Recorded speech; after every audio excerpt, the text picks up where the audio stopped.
Hello दोस्तों, मैं प्रवेश कुमार आपके अपने YouTube चैनल परिवर्तन द एजुकेशन हब में बहुत बहुत स्वागत करता हूं।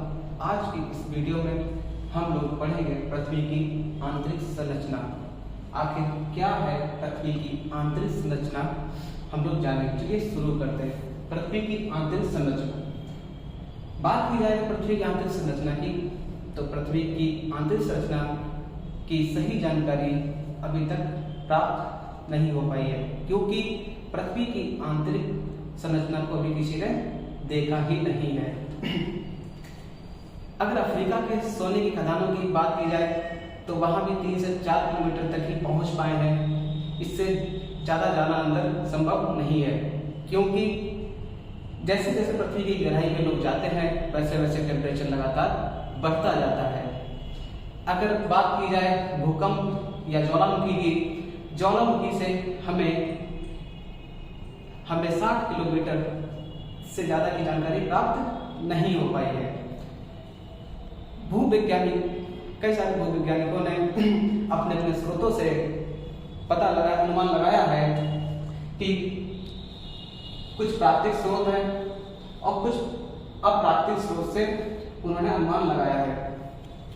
जैसे प्राकृतिक स्रोत की बात की जाए, उसमें ज्वालामुखी उद्गार से पृथ्वी की आंतरिक संरचना को समझा है और भूकंप विज्ञान से भी पृथ्वी की आंतरिक संरचना की बात की है। अगर अप्राकृतिक स्रोत में की बात की जाए तो भूवैज्ञानिकों ने डेंसिटी, प्रेशर, टेम्परेचर इत्यादि के माध्यम से पृथ्वी की आंतरिक संरचना को समझा है। इससे पहले हम लोग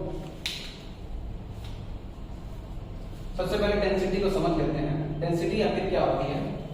डेंसिटी किसी निश्चित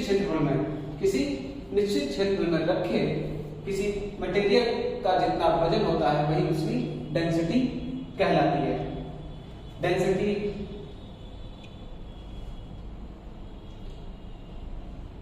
D हमेशा डायरेक्ट प्रोपोर्शनल होता है प्रेशर के। डेंसिटी जो होती है वो प्रेशर के डायरेक्ट प्रोपोर्शनल होती है, और जो प्रेशर होता है वो डायरेक्ट प्रोपोर्शनल होता है टेम्परेचर के। भूवैज्ञानिकों ने देखा कि पृथ्वी के बाहरी सतह से आंतरिक सतह में जाने पर डेंसिटी में वृद्धि हो रही है, मतलब घनत्व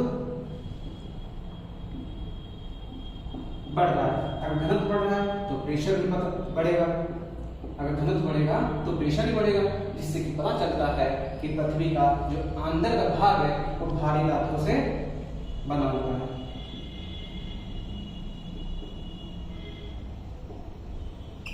भारी धातु से मिलकर बना हुआ है। नेक्स्ट पॉइंट, पृथ्वी की सतह से आंतरिक भाग की ओर जाने पर प्रति 32 मीटर पर 1 डिग्री सेंटीग्रेड की वृद्धि होती है। अगर हम लोग पृथ्वी के अंदर जाएं, अगर 32 मीटर अंदर जाते हैं तो 1 डिग्री टेम्परेचर की वृद्धि हो जाती है। पृथ्वी की आंतरिक संरचना को 3 भागों में बांटा गया है। पहला भाग क्रस्ट को हम लोग भू-प्रॉपर्टी भी कहते हैं।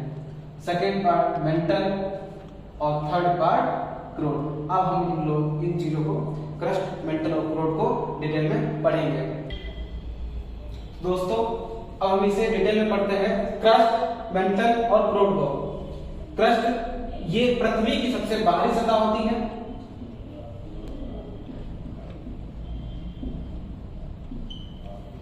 क्रस्ट जो होता है महासागरों और महाद्वीप में इसकी मोटाई अलग अलग होती है। महासागरों में इसकी मोटाई कम और महाद्वीपों में इसकी मोटाई ज्यादा होती है अपेक्षा महासागरों के। क्रस्ट का निर्माण सिलिका और एल्यूमिनियम से होता है, इसलिए इस परत को सियाल के नाम से भी जाना जाता है।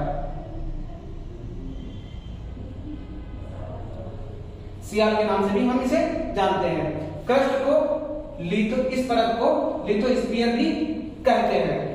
क्रस्ट के अगर घनत्व की बात की जाए, इसका घनत्व 2.75 से 2.90 होता है। ये डायरेक्ट कई एग्जाम्स में आपका क्वेश्चन पूछा गया है कि क्रस्ट का घनत्व कितना होता है, 2.75 से लेके 2.90। अब आते हैं मेंटल पे। मेंटल का आयतन, पृथ्वी के आयतन का 83% हिस्सा मेंटल ही होता है। अगर द्रव्यमान की बात की जाए तो द्रव्यमान 67%, पृथ्वी के टोटल द्रव्यमान का 67% हिस्सा मेंटल का ही होता है। मेंटल क्रस्ट के निचली सतह होती है। मेंटल का निर्माण सिलिका और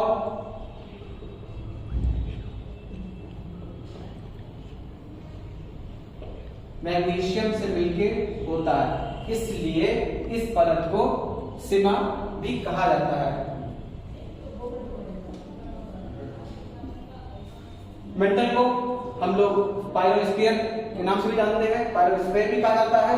और इस परत का घनत्व, मेंटल का घनत्व 2.90 से लेकर 4.75 तक होता है। जैसा कि हम बता चुके पहले हैं कि पृथ्वी के अंदर जाने पर उसकी डेंसिटी बढ़ती है, मतलब कि पृथ्वी का घनत्व बढ़ता है। अब बात करते हैं क्रोड की। क्रोड या मेंटल के नीचे की परत होती है।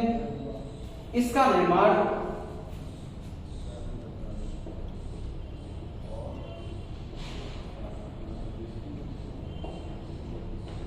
निकेल और लोहा से मिलकर होता है, इसलिए इसे निफे के नाम से भी जाना जाता है।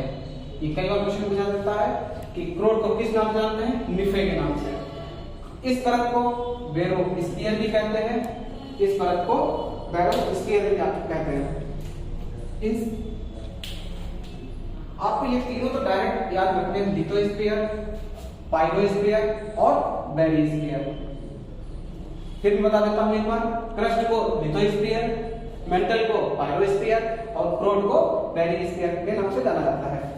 क्रोड के घनत्व की अगर बात की जाए तो यह 11 से 13 होता है। सबसे ज्यादा घनत्व इसका होगा, सबसे ठोस भी यहीं पे होता है, क्रोड में ही। एक नोट मैंने लिखा है, आप देख लीजिए। ऑस्ट्रिया के भूवैज्ञानिक सोएस ने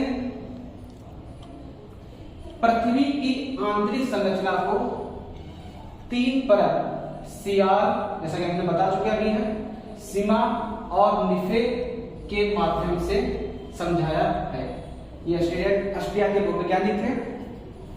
तो आज की वीडियो हम लोग यहाँ पे समाप्त होती है। तो दोस्तों, थ्योरी वाला पार्ट कितना था वो अभी खत्म हो चुका है। अब हम लोग जो पृथ्वी की आंतरिक संरचना से प्रीवियस एग्जाम में जितने क्वेश्चन पूछे गए वो हम यहाँ सॉल्व करेंगे। पहला क्वेश्चन है, पृथ्वी के ऊपरी भाग को क्या कहते हैं? हमने जब थ्योरी में आपको बताया था, पृथ्वी के ऊपरी भाग को क्रस्ट, और क्रस्ट को भूपटल के नाम से भी जानते हैं। के नाम से भी जाना जाता है। नेक्स्ट क्वेश्चन क्या पूछा गया है, सियाल शब्द का प्रयोग किसने किया? अभी हमने आपको बताया था, ऑस्ट्रिया के भूवैज्ञानिक सोएस ने पृथ्वी की आंतरिक संरचना को 3 भागों में बांटा था, सियाल, सीमा और निफे। तो सियाल शब्द का प्रयोग किसने किया? सोएस भूवैज्ञानिक ने। पृथ्वी के किस भाग पर निकेल और लोहा की अधिकता है? आपको मैंने तीनों बता रखे हैं, सियाल, सीमा और निफे।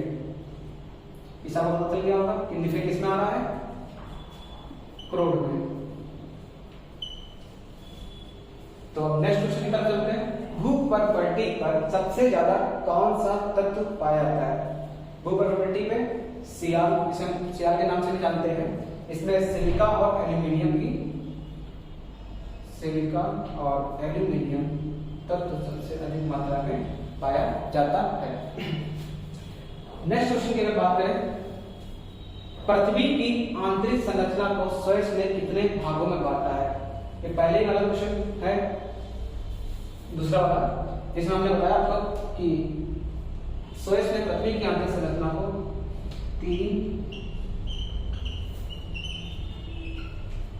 भागों में बांटा है।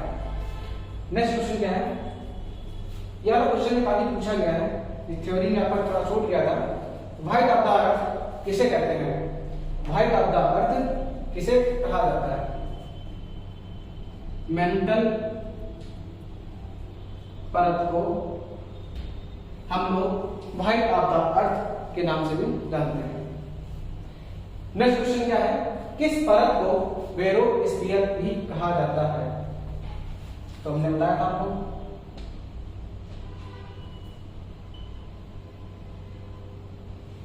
मेंटल परत को बेरोस्फीयर के नाम से भी जाना जाता है। तो जैसा कि हमने थ्योरी पार्ट कंप्लीट किया और प्रीवियस ईयर एग्जाम में जो क्वेश्चन पूछे गए थे वो हमने भी यहाँ पे सॉल्व किए। आज के लिए धन्यवाद।